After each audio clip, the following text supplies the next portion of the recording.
Bismillahirrahmanirrahim. Assalamualaikum warahmatullahi wabarakatuh. Gimana kabarnya anak-anak pagi hari ini? Semua dalam keadaan sehat? Oke, alhamdulillah ya. Kita semua masih diberikan kesehatan oleh Allah Subhanahu wa taala sehingga kita masih bisa dipertemukan pada pertemuan pagi hari ini dalam keadaan sehat walafiat. Alhamdulillah. Oke. Anak-anak, sebelum kita masuk ke pembelajaran pagi hari ini, kita awali dulu ya pembelajaran pagi hari ini dengan membaca surah Al-Fatihah dan doa sebelum belajar. Kita baca bareng-bareng ya. Berdoa dimulai. A'udzu billahi minasyaitonir rajim. Bismillahirrahmanirrahim. Alhamdulillahi rabbil alamin. Ar-Rahmanir-Rahim. Maliki yaumiddin. Iyyaka na'budu wa iyyaka nasta'in. Ihdinas siratal mustaqim. Siratal ladzina an'amta 'alaihim. Ghairil maghdubi 'alaihim waladdallin. Amin. Raditu billahi rabba wa bil islami dina wa bi muhammadin nabiyya wa rasula. Rabbi zidni ilma warzuqni fahma. Amin. Oke, semoga dengan kita membaca surah Al-Fatihah dan doa sebelum belajar terlebih dahulu, proses pembelajaran kita nanti diberikan kelancaran dan diberkahi oleh Allah Subhanahu wa taala. Amin. Amin ya rabbal alamin. Oke. Sebelumnya Ibu mau absen dulu di kelas ini. Apakah ada yang tidak hadir atau nihil? Oke, alhamdulillah ya, kelas ini hadir semua. Nah, kira-kira anak-anak ada yang tahu nggak hari ini kita mau belajar mengenai materi apa? Oke, benar banget anak-anak semua. Hari ini kita akan belajar mengenai adab bersosial media dalam pandangan Islam. Nah, jadi anak-anak, pihak Microsoft Office itu pernah melakukan suatu penelitian di tahun 2021 yang menyatakan bahwa negara Indonesia itu merupakan negara dengan urutan paling bawah se-Asia Tenggara dalam hal kesopanan bersosial media. Nah, itu merupakan predikat yang sangat buruk yang didapat oleh negara Indonesia. Untuk itulah anak-anak, agama Islam sendiri juga sudah mengatur bagaimana sih adab seorang muslim yang baik itu dalam menggunakan sosial media. Oke anak-anak, di sini Ibu punya beberapa gambar. Coba tolong kalian amati. Menurut kalian anak-anak, dari gambar ini kalian dapat simpulkan apa? Oke, dari gambar ini anak-anak ya, dapat kita ambil kesimpulan bahwa apa? Ternyata media sosial itu memberikan banyak dampak bagi kehidupan kita. Ada dampak positifnya juga, ada dampak negatifnya juga. Maka dari itu kita harus senantiasa berhati-hati ketika menggunakan media sosial. Nah, sebenarnya pengertian dari media sosial itu sendiri apa sih anak-anak? Coba dibuka buku kalian masing-masing. Ada yang tahu? Ya. Jika kita lihat ya anak-anak, McGraw-Hill Dictionary itu mendefinisikan bahwa media sosial itu adalah sarana yang digunakan orang-orang untuk berinteraksi satu sama lain dengan cara menciptakan, kemudian berbagi, serta bertukar informasi dan gagasan dalam sebuah jaringan dan komunitas virtual. Nah, ada collaborative project. Ini anak-anak contohnya itu seperti apa? Seperti ketika kalian membuka Wikipedia. Kemudian ada blogs. Banyak banget ya, kalau kalian buka Google pasti kalian akan menemukan berbagai macam blogs yang ditawarkan. Lalu yang ketiga ada content community. Kemudian ada social networking, contohnya itu seperti Facebook, Instagram, Twitter, seperti itu. Lalu yang kelima ada virtual games world. Jika kalian tahu ya anak-anak, banyak banget sekarang game online yang bisa dimainkan oleh masyarakat di belahan dunia ini. Dan yang terakhir ada virtual social world. Nah, itulah anak-anak macam-macam dari media sosial. Nah, sampai sini paham? Ada yang ingin ditanyakan anak-anak? Oke, kalau nggak ada, Ibu lanjut ya. Dari pengalaman pribadi kalian masing-masing ya anak-anak, coba dituliskan dalam satu lembar kertas dan nanti Ibu akan menyuruh 2 orang perwakilan saja ya buat membacakan hasil dari tulisan kalian masing-masing. Oke, Ibu beri waktu 15 menit untuk kalian menuliskan dampak positif dan dampak negatif dari penggunaan sosial media. Oke anak-anak ya, seperti yang udah disampaikan dari Mbak Nisa tadi ya, Mbak Nisa tadi menyampaikan nih bahwa Mbak Nisa itu ketika menggunakan sosial media, dampak positifnya yang bisa dia ambil itu, dia mendapatkan informasi yang lebih luas ketika menggunakan sosial media. Nah, benar banget. Jadi anak-anak ketika menggunakan sosial media itu memang salah satu dampak positifnya itu kita bisa mencari informasi seluas-luasnya. Lalu Mbak Nisa juga menyampaikan tadi bahwa Mbak Nisa berjualan online dan memanfaatkan media sosial sebagai media promosi atau iklan dari produk yang dia jual. Nah, itu juga benar banget anak-anak. Lalu nih juga yang disampaikan sama Mas Aska tadi, media sosial itu dia gunakan atau dampak positif yang dia ambil dari media sosial, dia bisa berinteraksi dengan orang-orang yang jangkauannya itu sangat luas. Bahkan dia memiliki teman di mana tadi, negara mana? Thailand. Nah, oke, benar banget ya anak-anak. Itu tadi anak-anak beberapa dampak positif dari menggunakan media sosial nih. Kira-kira dari sini mungkin ada yang ingin menambahkan dampak dari penggunaan media sosial itu? Apa ada yang tidak setuju dengan dampak positif yang sudah disampaikan teman-teman kalian?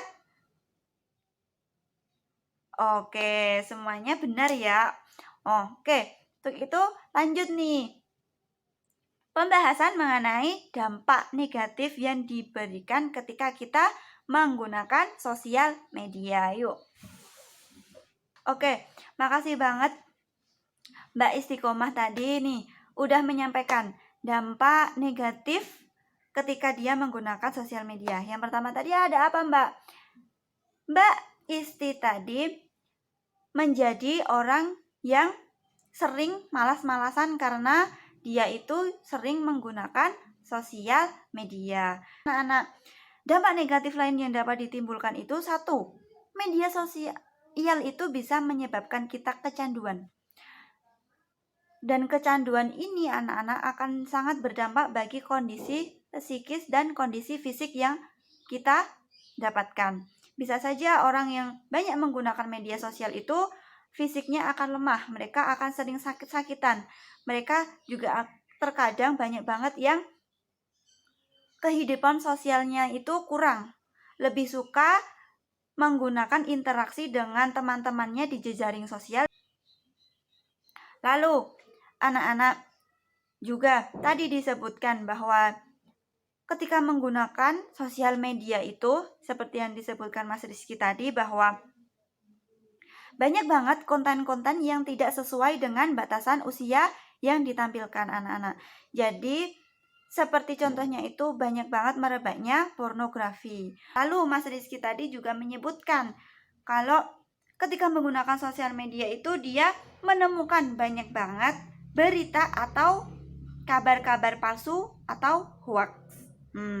Nah inilah anak-anak yang harus sangat kita hindari. Kita harus menghindari sikap-sikap hedonisme dan konsumtif yang disebarkan secara luas di dalam sosial media. Sampai sini anak-anak ada yang ditanyakan nih dari dampak negatif yang ditimbulkan ketika kita menggunakan sosial media. Oke, nggak ada ya. Jadi semua anak-anak kita harus sangat berhati-hati sekali ketika menggunakan sosial media. Karena dapat kita lihat tadi ya, banyak banget hal negatif yang ditimbulkan dari kita menggunakan media sosial. Nah, untuk itulah anak-anak, dari banyaknya dampak negatif ini, kita harus bisa mengerti bagaimana sih adab-adab bersosial media itu yang baik dan benar, yang sesuai dengan pandangan Islam. Kita lihat, yang pertama, ketika kita menggunakan sosial media, kita harus tabayun atau cek dan recheck. Yuk, sama-sama anak-anak. Kalau kita mendapatkan suatu informasi, kita cek dulu, kita recheck dulu, kita tabayuni dulu terlebih dahulu agar tahu kebenaran dari informasi tersebut. Nah, lalu yang kedua, dari sikap kita bertabayun, maka kita juga akan menyampaikan informasi dengan benar. Yang ketiga, dalam bersosial media, kita tidak boleh menyebarkan fitnah atau kebencian kepada orang lain. Lalu, anak-anak, hendaknya media sosial itu digunakan untuk amar ma'ruf nahi mungkar yang menjamin dan mengatur kebebasan dalam berekspresi. Nah, anak-anak, agama Islam itu memang memberikan kita kebebasan dalam berpendapat, memberikan kita kebebasan dalam berekspresi. Nah, itu anak-anak bisa kita gunakan ketika kita menggunakan sosial media. Tetapi jangan sampai ya anak-anak, kita diberikan kebebasan berekspresi, diberikan kebebasan berpendapat, tetapi ketika menyampaikan di dalam sosial media itu, semuanya isinya itu hanya tentang hal-hal yang tidak bermanfaat, hal-hal yang penuh dengan keburukan. Jadi, mari kita gunakan sosial media untuk amar ma'ruf nahi munkar. Nah, lalu anak-anak, ketika menggunakan sosial media, kita tidak boleh menggunakan sosial media itu untuk mengolok-olok orang lain.